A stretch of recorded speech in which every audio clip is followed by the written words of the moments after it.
In September 1919, a former amateur artist and army veteran named Adolf Hitler joined the ranks of the German Workers' Party, later known as the Nazis. It was a decision that would have a profound impact not only on Germany, but the entire world. The atrocities committed by the Nazis at the height of their power are staples of every lesson on World War II.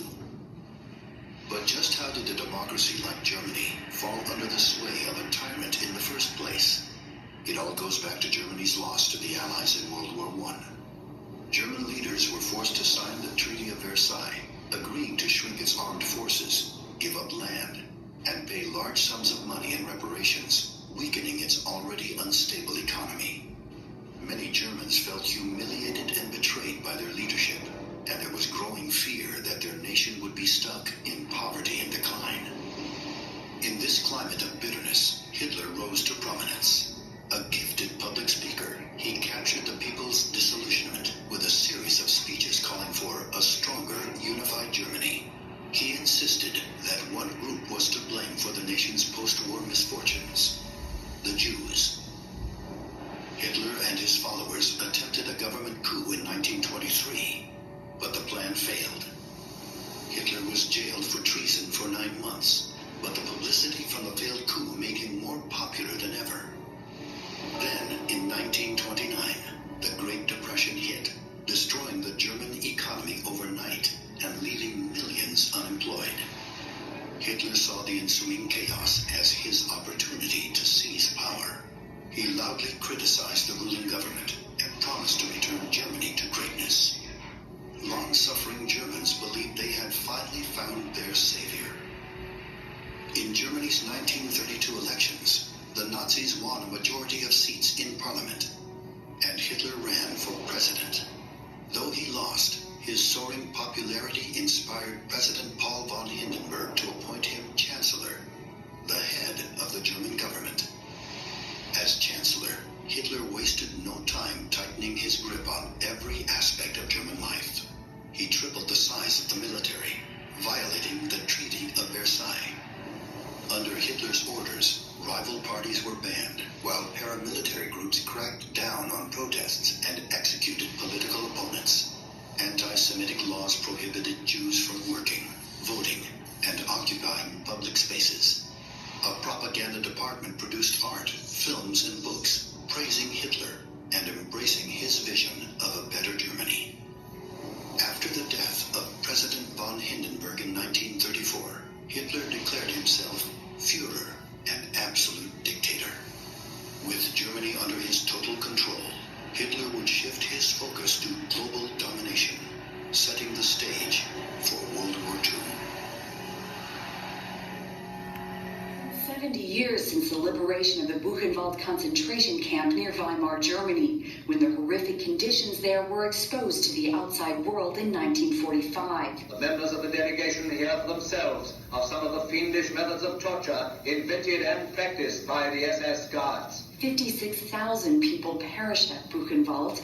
Inmates included Jews, Roma, communists, and homosexuals, anyone the Nazis deemed racially inferior or an enemy of the state. Many prisoners were summarily executed by SS guards or subjected to horrific medical experiments. Starvation and disease also claimed thousands. Some of the survivors of Buchenwald had their first taste of comfort for 5 years. 1 month after the liberation of Auschwitz in Poland in February 1945, Buchenwald became the largest remaining camp with 112,000 inmates. But by the time American forces arrived on April 11th, only 21,000 were left. When I was in high school, I traveled to Dachau, which is outside of Munich, Germany, and it was a very sobering and powerful experience to see where that type of atrocity was done firsthand, to see the barracks and the gas chambers and the incinerators was extremely powerful and moving to witness that. What's your personal perspective on Hitler? Personally, I think that Hitler was a charismatic leader who was able to get a large group of people to follow his plan. I personally don't agree at all with about 95% of what he did or what he believed in, but it shows that even in a society where people have the ultimate power and can elect their leaders, they should always hold those leaders to a high standard of character and morality. Otherwise, they can run away with power in a weird way. What do you believe really went on in the death camps? I believe that in a lot of the concentration camps, people were worked to death. I believe that in a lot of concentration camps, immoral medical experimentation was done. I believe that in a lot of death camps, the people who were brought there literally were just brought there to sort and to be killed for the reasons that I personally don't understand. I can't understand how humans can do that. Thank you for my time. Thank you. Scary place to be. There's a lot of very somber place to be. What's your personal perspective on Hitler?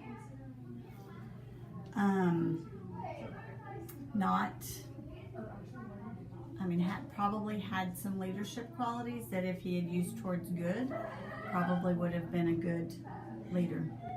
What do you believe really went on in the Nazi death camps? I believe that they were trying to eradicate them and that they tried to get rid of people just because of who they were and what they believed in.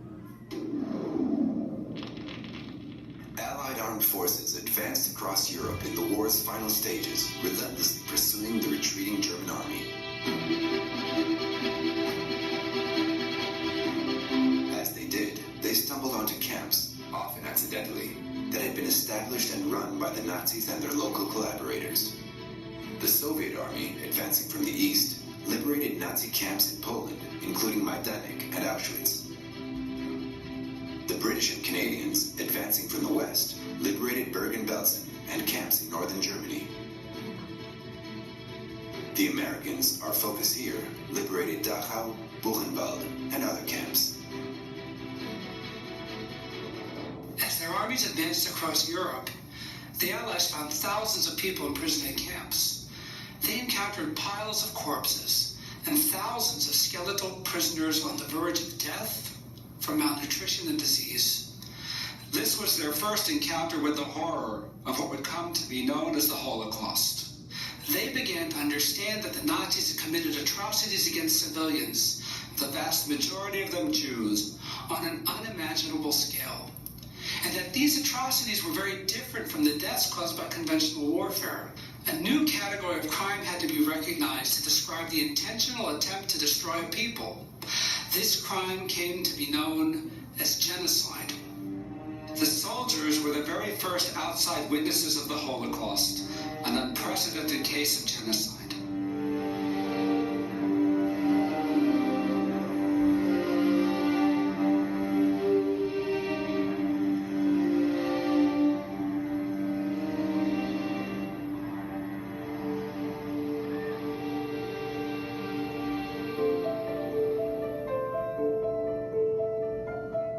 The testimonies of the first soldiers who entered the camps, known as the liberators, are important eyewitness accounts of the mass atrocities committed against the Jews of Europe by the Nazis and their collaborators.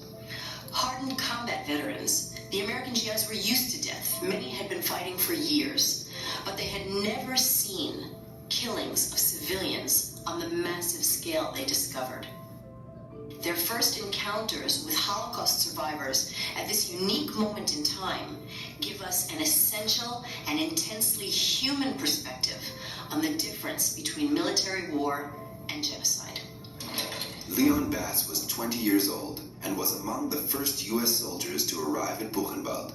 I can never forget that day, because when I walked through that gate, I saw in front of me what I call the walking dead. I saw human beings that had been beaten, had been starved, had been tortured. They'd been denied everything. They had skeletal faces with deep-set eyes. Their heads had been clean shaved, and they were standing there, and they were holding on to one another just to keep from falling. I saw the clothing of little children. The little children that didn't survive. Up against the wall, there were mounds of clothing. I saw the caps, sweaters, the stockings, the shoes. But I never saw a child. Harry Mogen was a Jewish refugee from Nazi persecution. He reached the United States and became a soldier and a liberator. And you saw women on the floor, on wooden pallets. When I say women, you saw skeletons, rags hanging on them, no shoes, bones instead of faces, and the stench was so horrible. It's hard to describe. What the American soldiers found at Ohrdruf, a subcamp of Buchenwald, was so grisly that General Dwight D. Eisenhower, then the Supreme Commander of the Allied Expeditionary Force in Europe, together with Generals Patton and Bradley, arrived to inspect the camp for themselves. After his visit, Eisenhower cabled, "The things I saw beggared description. The visual evidence and the verbal testimony of starvation, cruelty, and bestiality were so overpowering as to leave me a bit sick. I made the visit deliberately in order to be in a position to give first-hand evidence of these things, if ever, in the future, there develops a tendency to charge these allegations merely to propaganda." These words are now engraved on the wall of the United States Holocaust Memorial Museum in Washington, D.C.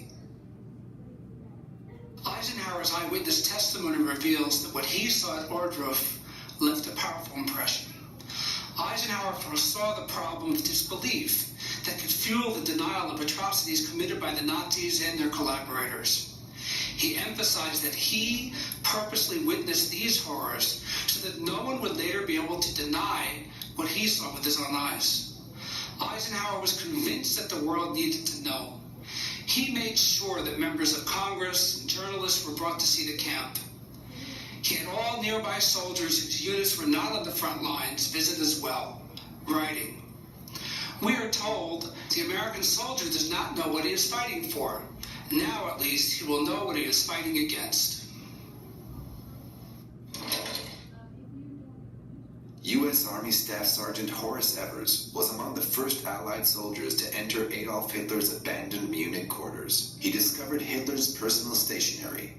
He crossed out Adolf Hitler, inserted his own name, and wrote a letter home about the camp he had seen just outside of Munich. Dearest Mom and Lou, a railroad runs alongside the camp, and as we walked toward the boxcars on the track, I thought of some of the stories I previously had read about Dachau, and was glad of the chance to see for myself, just to prove once and for all that what I had heard was propaganda.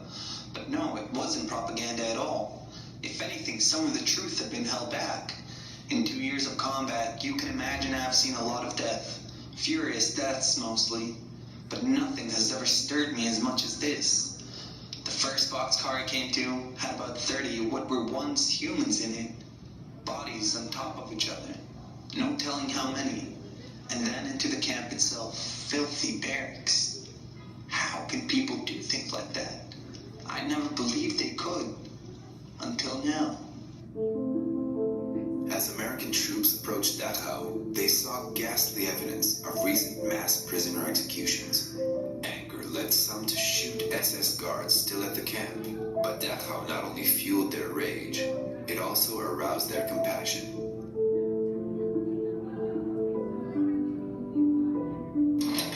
Paul Parks was a 22-year-old American soldier from Indianapolis who witnessed Dachau after liberation.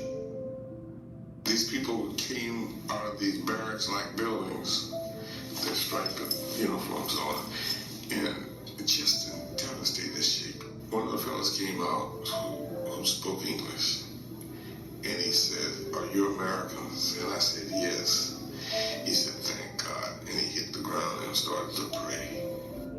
Who were the people that these soldiers found? They were the victims of Nazi ideology and hatred. The Jews among them had managed to survive the Holocaust,